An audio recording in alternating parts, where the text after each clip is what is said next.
Life Coach, Danny Bonaduce, Life. All right, here we go. Time for you to call the life coach. Or how are you going to get these problems off your mind, off your back if you don't talk to me and figure out what's right? 1-800-252-1025. Give me a call right now. Call the life coach. Also, happy to take your emails at lifecoach@kzok.com. Life Coach brought to you by Goldberg Jones Divorce for Men. Call 1-800-DIVORCE. I believe we are starting off with an email today. We will indeed, but I just want to remind those of you who are getting ready to call in or thinking about it, 800-252-1025. Remember, you can lie about your name. It does not matter. Danny will help you. Well, it's not really a lie. If we know their name is Steve and they want to say it's Becky, that's all right. You're not really lying. You're fine. You can be anonymous. If you've got a problem and you need to work through it, call Danny right now. The email is lifecoach@kzok.com. Jim in Tacoma says, my ex-wife has full custody of the kids because I'm in the military. They live in California. She wants to take the kids to Mexico on vacation. Does she need my permission, or am I just thinking of something I saw in a movie or on television? No, what is his name? Is it Jim? Jim. Jim, she absolutely needs your permission. She may not know she needs your permission. That's, it could be a victimless thing here. I took my kids into Mexico when they were very, very young, especially Dante. And I was questioned at the border, and I had very few answers for these guys. I remember the exact thing that was said to me. He said, your children, he said, can I see your children's passports, please? He said, what kind of kids have passports at that age? He said, what kind of kids don't? And he wasn't playing at all. So you didn't check that kind of stuff up. So here's what I'm thinking about. You'd like to be a pain in the ass. And that's fine. That's your thing. You don't want to have an easy day of things. I'm guessing you'd like to insert your parental right to make waves for this trip to Mexico. Or if you're one of those people that happens to think Mexico is an unstable, unsafe country, whatever you want to do on this, you're absolutely within your rights to say she needs signed permission from you. And in that case, you can go all the way up to who's going to give medical references to your kids if they're in something terrible happens. But to answer your question, she absolutely needs your permission to take your minor children into a foreign country. 800-252-1025. That's the number to call to talk to Danny Bonaduce, Life Coach. He is here for you. David in Renton, you're on with Danny. Hey, David. Hey, how's it going, Danny? It's all good. What can I do for you? Hey, yeah, just a quick history here. I'm about your age, and I've been married for a long, long time here. And, to make a long story short, I come home one night and wife's cooking dinner or whatever, and I happen to get on her iPad there just to check out MSN News and stuff, and mine was dead. So I pushed the screen to open it, and all these messages come up. Right. Really personal, nothing sexual, but just personal. A lot of intimate, far as right. There's a big gap between sexual and just friendly. There's a whole area that you could not be comfortable with. Somebody saying, I loved you in that outfit today. You look great. You seem like you've been real happy lately, Denise, or whatever it is. There's a point you should not be that comfortable with my wife. Yeah, well, yeah, and it's like, the last, if I didn't blurt out his name, I probably could have read a lot more, but once I did, it was like spin around and grabbed and delete, and the last thing that I did see on this is, it's been a while, we need to hook up. And I kind of go, well, what do you mean by hook up? And it was like, this cup of coffee, that sort of stuff. But I'm fine with you. If you're wondering, is it okay if you don't react this way? The answer is absolutely yes. As a matter of fact, I think you're being a big gentleman. I don't like the smell of any of this. And now here's the thing. I'm not sure anybody's cheating on anybody. If that's your question, I'm not positive that anybody's cheating on you. One of two things. Whatever she's doing, she wants you to know about it. As a former cheater, and let me make that clear for my wife who's listening right now, as a former cheater, you cover your bases in any way you can. You don't leave your iPad out for somebody to mysteriously turn it on because theirs is out. You're busted right there. You never do that. So either here's so far what's going on in my mind. Either she wants you to know what's happening in her life, or in her mind, she's not doing anything wrong. And as much as I'd love to say in her mind she's not doing anything wrong, I don't believe that. I think she knows she's far too intimate with this guy. So I will tell you this, David, and I'm going to ask you if there's any more info, but right now, she's not cheating. It's not a physical relationship. She's flirting around and having a good time. No harm, no foul for some people, but if it's to teach you a lesson of some kind, a lot of husbands do that too. step up to the plate. Give her a little more romance, a little more excitement in her life. But if she just wants to rub your nose in something, I don't like it. So let me ask you, David, do you think she's cheating on you? That's where I'm at. I don't know. I don't think so. But I just feel betrayed. I feel like I'm that guy, and it's just I just can't get over it. That's where I'm at. I just can't get over the fact that I stumbled on this. And the thing is, it's been over. I asked the history, and it's been a couple of years. Couple of years with this cat? Yeah, and it's through work, and her work. I know all the people in her work. She works for a small company, and this guy comes in every couple of times a week or whatever. But I've never heard of his name until that. And you flat out asked your wife if she's cheating on you. I have, and she just says no. Here's the big question, because I don't like what she's been doing. Well, if there's been physical contact or not, I don't like what she's doing. It's inappropriate. And here's the answer. Did you ask her to stop talking to this guy? Oh, yeah. She supposedly ended it all, and he's apparently lives in another state and all that sort of stuff. So, but again, it just gets down to that point where it becomes an argument all the time, and it's me that's bringing up that argument. Yeah, you need to. Okay, here's the thing, David. She did it.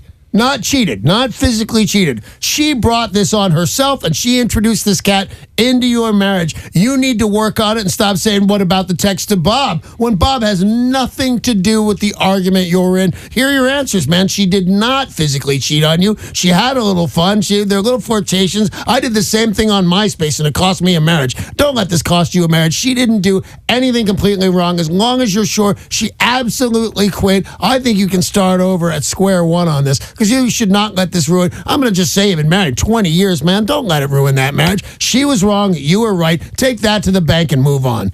Good luck, David, and thank you very much for the phone call.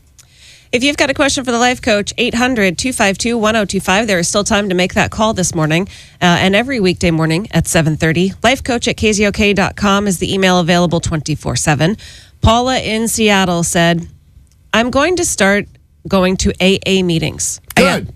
I asked my husband if he would want to go with me sometime, and he said, no, I'm not an alcoholic. I told him I thought it would be nice for him to go from time to time to be supportive to me. I feel bad about his refusal, and I'm not sure what to do now. What do you think? What's the young lady's name again? Paula. It's Paula. Paula, here's the thing on this. First of all, I think everybody is right in the beginning here. I think you need to get to the AA classes or meetings, rather, because if you haven't been to them, there's stuff going on. There's and now it's time for the seventh tradition, and now this, who's going to talk next and who's not going to talk next. Are you working on step 4? Is this a book study program? There's some stuff going on. There's no rules, really, but there's some stuff going on, and you can feel more confident when you know what is going on. So why don't you go on in there and learn how to navigate whatever is going to be thrown at you. Like I said, it's not a lot of stuff. There's no rules.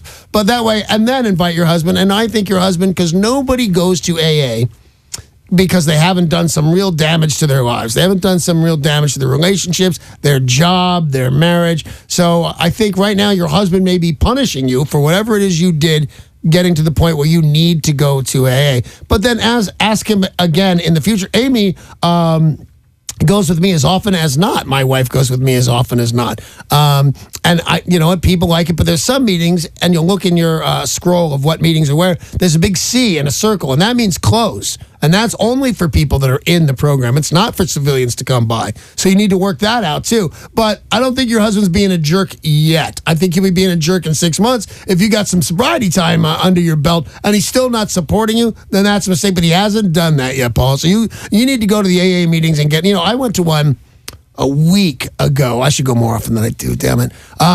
But I forgot about the seventh tradition and who stands up and stuff like that. I thought, oh, man, what do I do next? What's going to happen? Is there some weird Boy Scout handshake that I don't remember? So you should go and get real comfortable with what's going to go on in the room before you insist your husband goes. And having said that, your husband should go. He should thankfully go because you can show some appreciation for the AA meetings that are there to save your life, and they're really great. I would say that I trust them as much as any doctor AA. So I think go get steady on your feet and then re-invite your husband.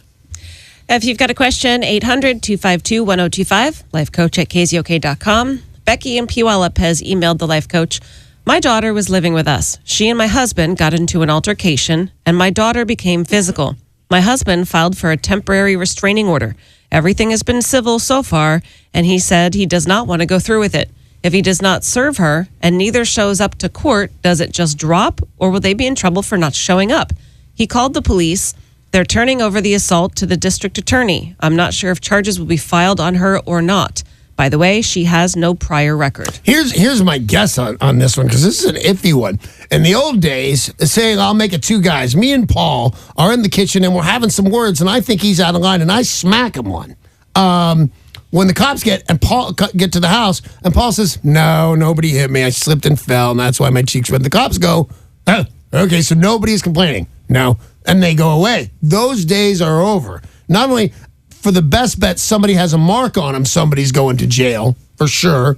But nowadays, if you don't have a mark on you, the company says, "I don't care. You called for police. You said I'm in danger. They're going to arrest somebody, possibly even two somebodies." So I would follow this up, and I'm going to bet with no prior charges against your daughter, nobody's going to arrest anybody. And if you don't show up for court, from my best guess, because they're busy, is nobody's going to arrest anybody. But don't let me be wrong here. Go to court, file, say, "I was out of my mind. I was so mad. This happened.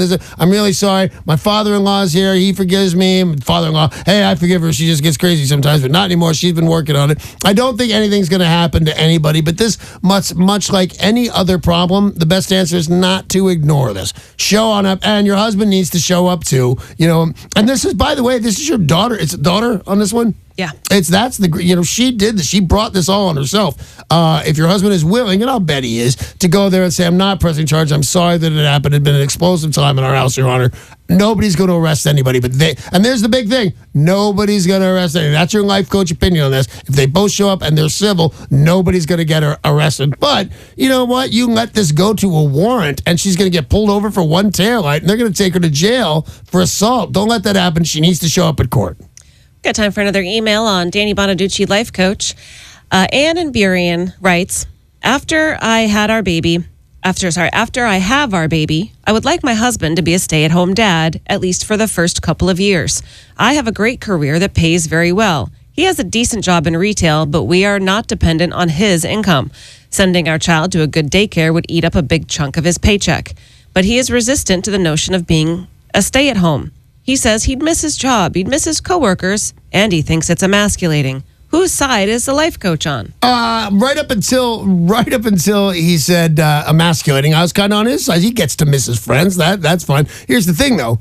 You do it anyway. You miss your friends. That's how life goes. These are the dice you rolled. So this is 100% your husband's choice on this. And I will say that if you can talk him into it and say, just give it a year, then you're never going to it's never going to be a question again. He's going to, every stay-at-home dad I know that went in kicking and screaming within 3 or 4 months, and oh my God, I would never let anyone, my little bug of joy, I love you so much. That's an impression of dads. But if you can get him to do a little bit of it, and I think your baby isn't born yet. When my daughter was born, when Isabella was born, I wanted a boy. Of course I wanted a boy. I'm a guy's guy. Give me a boy. And the second that baby was cleaned off and put in my arms, I never looked back. That was daddy's little girl right there. So wait till the baby is born and see which way your husband goes. A couple of days at home, and there's a very good chance this is exactly what this guy will want. And financially, it makes the best sense for him to be a stay-at-home dad, but you can't push anybody into this. This is